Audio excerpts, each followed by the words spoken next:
इन्होंने अपनी तरफ से यही कहा कि हमने लगातार उन्हें बहुत हिट किया है, 2-3 हफ्ते और हिट करेंगे, और इतना हिट करेंगे ईरान वालों को कि वो स्टोन एज में पहुंच जाएं।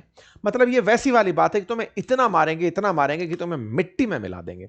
स्टोन एज का कंटेक्स्ट क्या है उसको भी थोड़ा सा समझते हैं, क्योंकि राष्ट्रपति ट्रंप के तुरंत बाद जो पीट हेग्सेथ इनके रक्षा मंत्री हैं, उनका भी यही ट्वीट आया, बैक टू स्टोन एज। मतलब ईरान के लिए संदेश साफ कि तुम्हें अभी और मार खानी है, 2-3 हफ्ते युद्ध और चलेगा, ईरान को छोड़ेगा अमेरिका, सही है, लेकिन 2-3 हफ्ते बाद, इस 2-3 हफ्ते के भीतर हम तुम्हारे ऊपर बहुत हमले करने वाले हैं।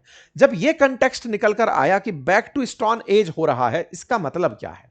देखिए, मानव सभ्यता के विकास का जो इतिहास है, आज जिस समय पर आप हैं, जब गगनचुंबी इमारतें देखते हैं, तमाम प्रकार की सुविधाएं आप देखते हैं, बिजली, पानी, इलेक्ट्रिसिटी, इंटरनेट की जितनी भी चीजें आप देख रहे हैं, इससे पहले वाले अर्ली मॉडर्न एरा के अंदर आपने नेवल पावर बनते इंसान को देखा।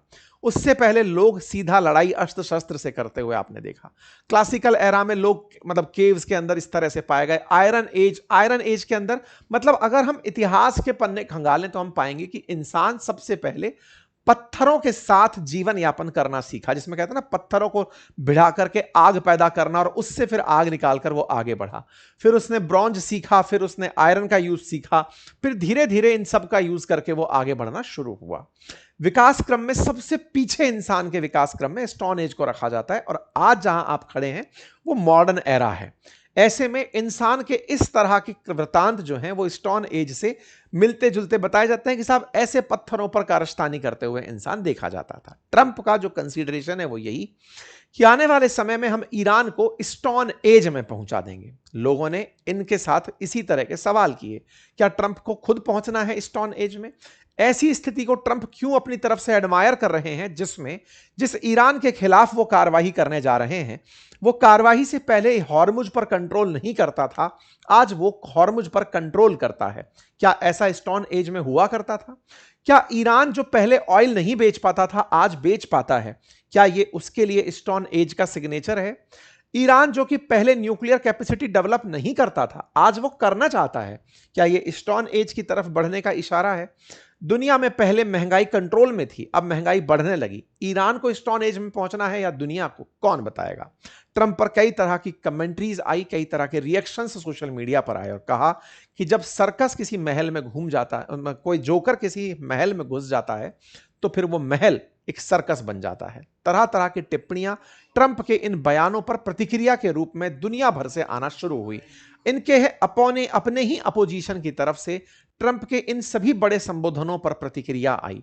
मार्को रूबियो तो इनकी बात को सही ठहराते हुए पाए गए, लेकिन ईरान और अमेरिका के अंदर बैठे हुए अपोजिशन के लीडर्स ने इसे पूरी तरह झूठा करार दिया। कहा कि कोई क्लियर प्लान इनका नहीं है, केवल इनके द्वारा एक गैर जिम्मेदाराना तरीके से अपनी बातों को सर पर चढ़ाकर रखते हुए कहा गया है। इनके खिलाफ कई पत्रकारों ने, अमेरिका के अंदर कई लीडर्स ने अपनी तरफ से जानकारी लिखी कि president of united state is a madman seriously damaging the entire world. ये मैडमैन पर हमने 2 दिन पहले ही अपने इस चैनल पर सेशन किया था कि ट्रंप कैसे पगलाए हुए की तरह बिहेव कर रहे हैं, उनकी थ्योरी क्या है कि एक हाथ से मारो और एक हाथ से पुचकारो, और इनके बारे में कोई ना जान पाए इसकी स्ट्रेटजी क्या है। यानी तमाम प्रकार से ट्रंप के इस भाषण के बाद उनके ही देश में प्रतिक्रियाएं आना शुरू हुई और उन्हें झूठा करार दे दिया गया। कहा गया कि जो आदमी यह कहकर गया था कि मैं सत्ता परिवर्तन जा रहा हूं, यह कहकर गया था कि मैं स्टेट ऑफ हॉर्मुज को बिल्कुल फ्री कर दूंगा, यह कहकर गया था कि दुनिया को आने वाले समय में परेशानियां नहीं होंगी, वो सब उल्टा था और पूरी तरह से उल्टा पड़ा। इनके इस भाषण का असर यह हुआ कि आने वाले 2-3 हफ्ते में युद्ध की और माहौल स्थिति बनी रहेगी। बाजार ने यह सोचकर धड़ाम से गिरावट दर्ज की, बाजार गिरा, बाजार के अंदर, और साथ ही साथ ऑयल के प्राइसेस बढ़े। क्यों? क्योंकि अब युद्ध चलेगा तो स्ट्रेट ऑफ हॉर्मुज फिर से रुकेगा। स्ट्रेट ऑफ हॉर्मुज ऑलरेडी रुका हुआ है, लेकिन और ज्यादा प्रतिक्रियाएं होंगी, तेल निकालने के जो संसाधन है वो पूरी तरह बाधित होंगे, प्राइस स्पेकुलेशन में प्राइसेस बढ़ना शुरू हो गया। चीन और हांगकांग के बाजार तो गिरे ही गिरे, बॉम्बे स्टॉक एक्सचेंज भी 412 अंक गिर गया खुलते ही। ऐसे ही निफ्टी 50 118 अंक गिर गया। इतना ही नहीं, यूएई के अंदर एक बड़ी सारी सेना की टुकड़ी, अमेरिकन सेना की टुकड़ी हाल ही में ऑब्जर्व की गई है, जो यह दर्शाती है कि कि हो सकता है कि यूएई से भी अब अमेरिकी सैनिक एक्शन लेने की स्थिति में आए। ताजा तस्वीरों में देखा जाए तो ईरान के इस्फहान में मिसाइल बेस पर एक बड़ा हमला अभी रिपोर्ट किया गया है, जिसकी तस्वीरें अपने आप में इतनी भयानक हैं कि अमेरिका ने एक तरफ तो सुबह बयान दिया है और दूसरी तरफ कार्रवाई करना भी शुरू कर दिया है। ये तमाम स्थितियां दर्शाती हैं कि स्थितियां सामान्य नहीं हैं। तेहरान अपनी तरफ से बड़ी संख्या में आबू धाबी पर हमला बोल चुका है। ईरान की तरफ से शुरुआती तौर में दुबई के मतलब आबू धाबी के अंदर जो यूएई का जो शहर है आबू धाबी, वहां पर हमला किया गया है, ऐसी मीडिया रिपोर्ट्स हैं। अभी तक पुष्टि होना बाकी है, मीडिया रिपोर्ट्स चलना शुरू हो गई हैं और साफ साफ यह कहा जा रहा है कि यदि आपको लगता है कि हम रुक जाएंगे, ईरान वाले नहीं रुकेंगे। ईरान ने अपनी सफलताओं में दिखाया कि कैसे कैसे हमने अमेरिका को नुकसान पहुंचाया। बिफोर और आफ्टर इन्होंने तस्वीरें डाल डाल कर दिखाई कि हमने अमेरिकी बेसेस और अमेरिकी टुकड़ियों को कैसा नुकसान पहुंचाया। ईरान अपनी उपलब्धि गिना रहा है, अमेरिका अपनी उपलब्धि गिना रहा है। और इसी बीच में जो पजेश्कियन हैं उन्होंने, यानी कि ईरान के जो राष्ट्रपति हैं, उन्होंने अमेरिकी लोगों के सामने एक अपील का लेटर लिखा और कहा कि ये जो सारा युद्ध है ये इजराइल के प्रभाव में लड़ा जा रहा है। कभी ईरान ने युद्ध शुरू नहीं किया और आज तक वो पड़ोस में किसी भी देश पर आक्रमण नहीं किया। वो जो भी कर रहा है बचाव में कर रहा है और अमेरिका उसे उकसा रहा है।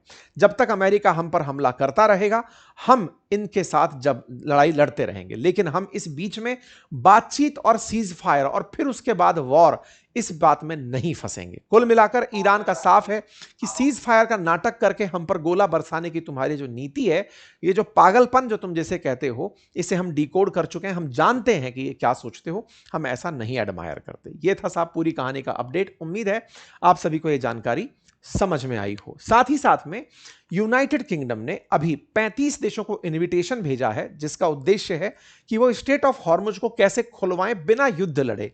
उस पर चर्चा के लिए यूरोप के बड़े सारे देश, यूरोपियन यूनियन के लीडर्स और यूके के कई ऐसे करीबी यूके के अंदर मुलाकात के लिए बुलाए गए हैं। उर्सुला वॉन डेन ने इस बात के बारे में पुष्टि की। इसके साथ साथ नाटो के जो चीफ हैं वो ट्रंप से मिलने अगले हफ्ते जाएंगे।